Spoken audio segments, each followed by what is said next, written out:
Imagine this, a clear Highland sky, the wind moving through the heather, and high above a pair of golden eagles circling lazily in the updrafts over the hills, follow their flight down toward a cluster of white buildings by the old railway line. That's the Ardmore Distillery, tucked away in Kennethmont, Aberdeenshire, where those same eagles have watched over the place for more than a century now. And today we're going to talk about one of its whiskies, the Ardmore Legacy, a lightly peated single malt that manages to feel both rugged and gentle at the same time. The story begins in 1898, a year when the whiskey industry was going through what we might politely call it a bit of a rough patch. But Adam Teacher, son of the founder Teacher's Highland Cream, had a plan. He wanted a reliable malt to give Teacher's blend its smoky backbone. So he built his own distillery right here by the railway that we've just imagined. That railway meant barley, coal and cask could roll in and spirit could roll out. Even in the winter when the roads froze solid, Ardmore grew very fast. 2 stills became 4, then 8 by the 1970s. It malted its own barley, had its own cooperage, and for a long time it was coal-fired. One of the last distilleries in Scotland to keep that tradition alive. So you can imagine the coal-fired distillery at that time. In 2001 the fires went out and steam took over, but the distillery still clings proudly to its Highland character. Today Ardmore belong to Suntory Global Spirits, the same family that owns Lafroig and Bowmore. It's an interesting family of distilleries, let's say, or group of distilleries. So even though it remains the heartbeat of Teacher's blend, it has carved out its own identity and loyal following of malt fans. It's not as popular as the bigger brands, but it's still a really good whiskey that you should try. Ardmore sits on the edge of the Highlands at one of the highest points of the Northern Railway. Its water comes from natural springs in Nokandi Hill, and the peat they once cut locally gives a softer, gentle smoke. Most batches are lightly peated, giving that comforting, hearty fire smoke rather than the bonfire intensity. A smaller portion of unpeated spirit is also produced, and that's the key to the whiskey we're gonna taste today. The Ardmore Legacy replaced the old traditional cask release around 2014. It's bottled at 40% ABV and described as a marriage of peated and unpeated single malt, and that's what we should try very soon. But first, before that, we gonna try some smokehead just to get our mouth used to alcohol and smoke. So we're not gonna take a lot, just gonna do a bit.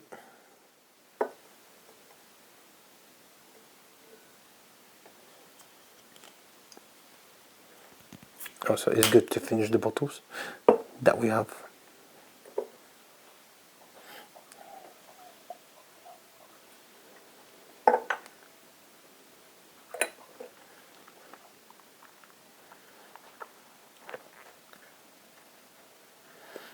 Smokehead always kicks you very hard with the smoke. But it's nice whiskey. We have smokehead recorded as well. I mean, I've recorded smokehead You should see it somewhere here up there. Great. After calibrating ourselves, let's get back to Ardmore. Ardmore is like a handshake whiskey. It's very approachable. It's a little sweet, a little smoky, and priced for anyone who wants to explore Highland peat without diving headfirst into an Isla storm. According to the brand, it's roughly 80% peated spirit and 20% unpeated, matured mainly in American oak, with some spirit aged in smaller quarter casks to add a bit of more spice and vanilla taste to it. Most of Ardmore production still heads into Teacher's Highland cream, where it gives that blend its earthy warmth and smoky backbone that the Teacher was all about, and that needed it to make it even more favorable for people to buy. But you also find other single malt expressions like triple wood, portwood finish, and occasional 25 and 30-year-olds for collectors to pick them up.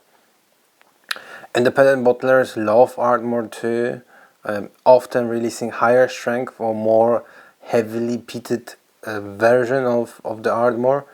But let's pause for a moment and admire the bottle for a moment as well. So with Ardmore, the map lines that you can see here, kind of wrapping around the label, there are actual topographic chart of the Highlands with Kenneth Mont clearly marked. So you can see it here.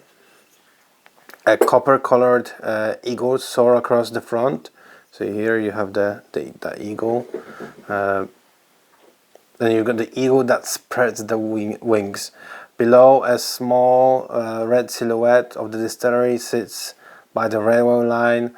On the back label it reads, traditionally handcrafted in the Scottish Highlands, the Ardmore Distillery has been watched over by a family of rare eagles since 1898. This is a place and indeed a process that brings men, might and metal together in a celebration of a raw power of nature. It's romantic, but it captures the soul of Ardmore perfectly. Fire, copper, steam, and the natural world that meets in one place. That's the charm of Ardmore branding. Less about big slogans, more about quiet poetry, let's say. You won't see Ardmore like in the flashy TV ads or blockbuster films. It's more on the hidden gem side. But behind the scenes, the distillery is part of a fascinating green energy project called Whisky HY. They're experimenting with generating hydrogen from distillery wastewater to power the operations. That's the cutting edge innovation for distillery that started in the Victorian era, proved that tradition and technology can sit comfortably side by side. Now, if you poured yourself a dram, I'm gonna pour myself as well, and let's take a moment together.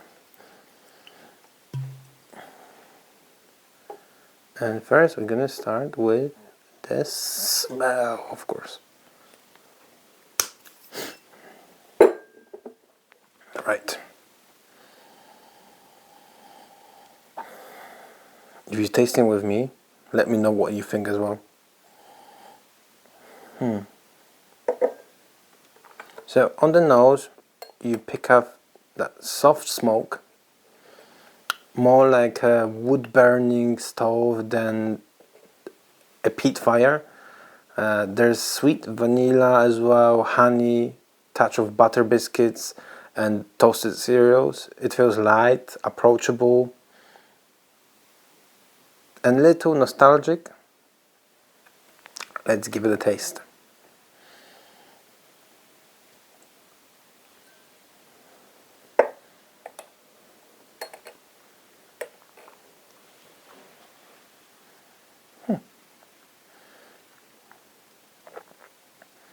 On the palate you get the sweetness that leads the way. Toffee, malt, a hint of citrus. Then you get the peat that kind of creeps in, wrapping everything in a warm, smoky hag. There's pepper, oak spice. You've got something creamy, maybe ice cream or just a cream. Vanilla custard. The finish is medium in length, a gentle wave of spice and honey, and then the smoke drifts slowly away. It's not trying to overwhelm you. It's calm, friendly, and beautifully balanced. The perfect whiskey for someone just starting their journey into peated malts. A few fun facts to share. Ardmore kept its coal-fired stills until 2001. One of the last distilleries to do so. The railway beside it is still an iconic part of this story. Many long-time fans still prefer the old traditional cask version, which has been bottled at 46% and not chill filtered. And those golden eagles on the label, they're not just marketing. Golden eagles really do nest around the part of Aberdeenshire. That's where the logo and the legend were born. So the Ardmore Legacy isn't just a loud whiskey, it's a subtle, honest and easy to love. I would give it about 73 points out of 100. I'm going to write it down.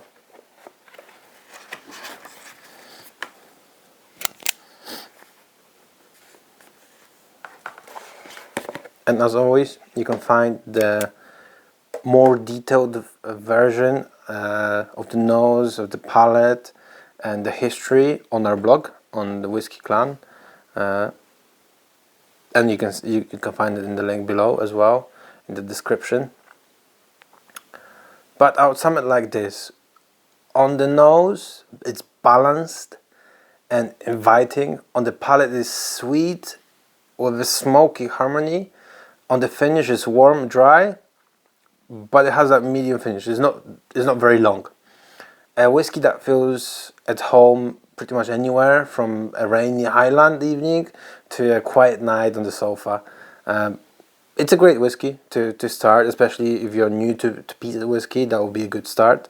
So next time you see that copper eagle on the bottle, think of those real eagles soaring above Knockcandy Hill, keeping watch since 1898.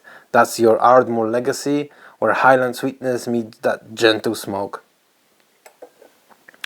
And to all of you, Slancheva.